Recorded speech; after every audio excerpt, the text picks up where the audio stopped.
Cookie swirl? See? I had the strangest dream the other night. I have never had a dream about Dandy's World, so this was particularly weird. I was in my living room, watching TV, enjoying a bowl of cereal. As I'm crunching, I hear the doorbell ring. At first, I ignore it. Then it rings again. "Hang on," I say between bites. I was kind of hoping they would go away since I was really invested in my show. The doorbell rings again, this time more urgently. I go to the door and quickly look out the peephole. No one is there. As I return back to the living room with my cereal bowl, I notice that the TV is turned off. I think it's strange, but I just turn the TV back on like nothing happened. This time, my show is not there. It's just static. Where is my show? I tap the side of the TV, hoping it will make a difference and magically bring my show back on. But the static just stares back at me. I go to the couch and I grab the remote, pressing random buttons, hoping again for my show to return. Nothing. I click the power off button. The screen zaps quickly away and the room fills with an eerie silence.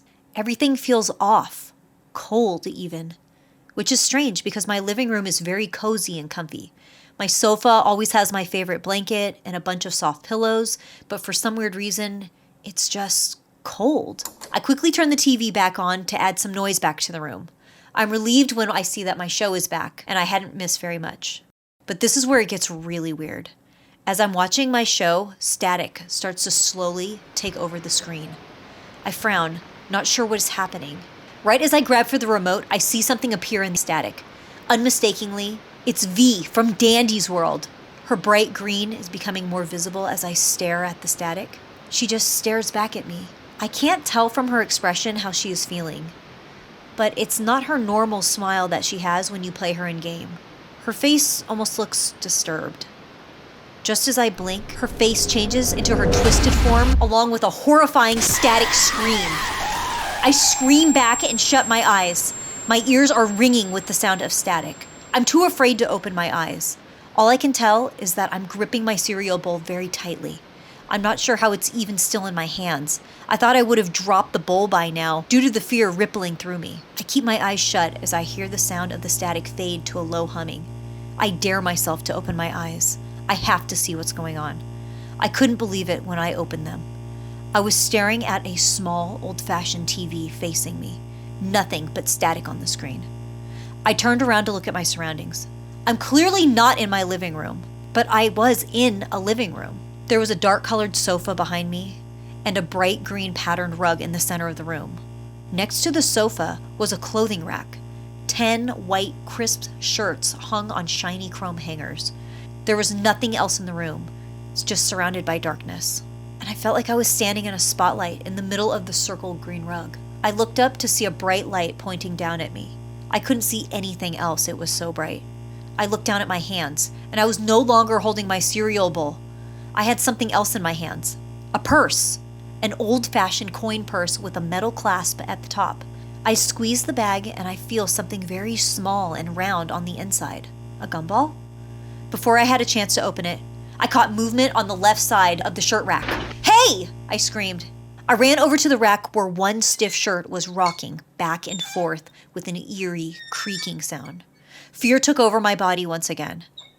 What made this shirt move? All I had to do was move the shirts over and look behind the rack, but I was too afraid of the answer.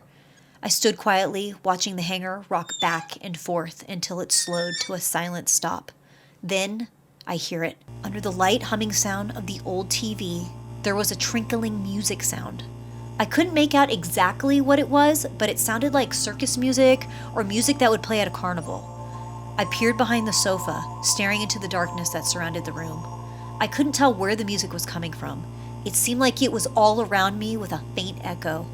I stepped back into the center of the room and looked up at the spotlight. I held my hand up to help shield the light from my eyes just as I saw something on the ceiling. It was a cable, a long red cable that was coming from the light. I tried to follow it with my eyes, but it trailed off into the darkness on the ceiling. I heard the rocking sound again coming from the shirt rack. This time, I didn't let fear hold me back. I marched right up to the shirt rocking on the hanger and I pulled it to the side. Cosmo! There stood Cosmo hiding behind the clothing rack. He just stood there, staring at me. I didn't know what to say or to feel. I was happy that I wasn't alone in this dimly lit room, but there was something about the way Cosmo was staring at me that just wasn't right. Then he started to reach out towards me. Cosmo moved between the shirts and stepped out of the shadows. I backed away quickly, not sure if Cosmo would turn twisted or something. But once Cosmo stood under the bright light, that is when I noticed he looked different. Very different. He wasn't the same deliciously chocolatey color he always is, but he was blue.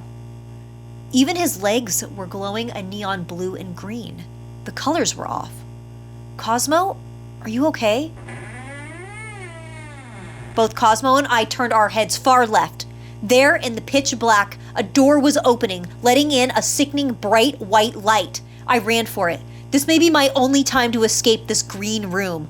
I didn't even look back at Cosmo as I dashed to the inky shadows towards the open door. I'm sure he was just standing there watching me right in the center of the room, since he wasn't behind me once I got to the door, and I didn't hear any running behind me either. I tripped as I made my way through the door into the bright light. My hands and knees fell hard on the hardwood floors as my eyes adjusted to my new surroundings. I was back in a bright spotlight again, but this time I was on stage. There were 3 game podiums in front of me, each with a white light on the front. The stage was surrounded by 15 feet or so of green curtains that went all the way around the room. I turned around in a circle and I couldn't even see the door that I had just gone through just to get to this room. The walls were just covered in green curtains. One of the lights on the game podium on the right now turned blue. Now the left podium light turned red. The middle one turned green. The lights started flashing quickly as they alternated from white, blue, red, green. My eyes darted back and forth at each of the colors. My mind raced. What was happening? My heart pounded along with each beep. I couldn't take it anymore. I had to get out of there. I jumped off the stage and lifted up the green curtain. There was nothing but darkness, but I didn't care. I had to get away from the stage. I ran in the darkness, not even sure for how long. I just remember the air feeling really heavy and musty. I could taste dust and my lungs felt fuzzy. And there was a constant buzzing sound around me, almost like a power cord was close by. But I just had to keep going. I couldn't stop. Then, boom! I ran into something. I fell backwards onto the floor. Carefully, I got back on my feet and reached my hand out into the pitch black in front of me. What did I hit? My hand reached out into the dark and I felt around. I took a few steps forward at a time, making sure to use caution not to fall over again. Then my hands felt it. It was a wall, cold and smooth. I tapped it with my nail. Glass. I stepped carefully to the right, my hands guiding me along the wall. I was hoping to find a corner or an edge, but I didn't feel anything other than cold glass. It was hard to tell which direction I was going in, but I feel like I circled the whole room. Then my hand caught onto something. A cable. I reached for it with both hands in the dark. It seemed to loop above me. I grabbed with both hands and tugged hard.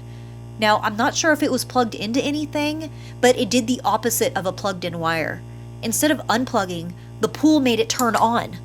A bright light snapped on, flooding the darkness around me with light. But it wasn't just any light. It was static, and it was all around me. I looked around the room while still hanging onto the cable. It was empty. Nothing but noisy static all around. That's when it occurred to me. I was in V the TV. The static then made a loud screaming sound as V's face appeared on the static. She was watching me. I looked up and saw the red cable dangling from the other cables above me. I tried to pull on it again, but nothing happened. I lifted myself off the ground to pull all my weight on the cable. V screamed. I tried to pull the cable with my legs. I must have loosened something on the ceiling because I fell to the wood floor. The other cables came crashing down around me. I felt like I was swimming in a pile of cable spaghetti. I looked up at the ceiling, but I didn't see anything. Just darkness above. Then V started moving the whole room around. The cables went flying as they sloshed around with her movement. I could tell she was trying to get me to slam into the screen. Maybe the part by her mouth so she could swallow me whole. I had to do something. I twisted my legs around some cables so I could free my hands from holding on. I put my hand in my left pocket and I found something. It was the coin purse. I didn't even remember putting it in my pocket. V screamed a distorted scream again, and I clicked open the purse. I was only expecting to find the round object that I had felt earlier, but I found something else. My hand could reach deep into the purse, almost like it had no bottom. I felt something, and I pulled it out. A tape. It was a useless tape, so I tossed it and I reached back in. I pulled out another tape. I suddenly heard trickling music. It was the circus music again. No, I could hear it much clearer now, even through V's static screeching. It was Twisted Dandy's music. He was coming for the tapes. I reached in and pulled out more and more tapes. They wouldn't stop coming out of the purse. They were only making things worse. It seemed like V knew I was looking for something. Or maybe she knew Dandy was coming too. The static got louder as V thrashed around the room. V moved so sharply my hands let go of the purse and I grabbed the closest cable. I held on tight as I watched the coin purse slide down the cables below me. I had to get it. There had to be something in that purse that would end this nightmare. I let go and carefully slid down the cables closer and closer to the purse, but V twisted again, making the purse fly to the other side of the room. Now I had to maneuver over a thick bundle of cables just to get somewhat close to reaching it.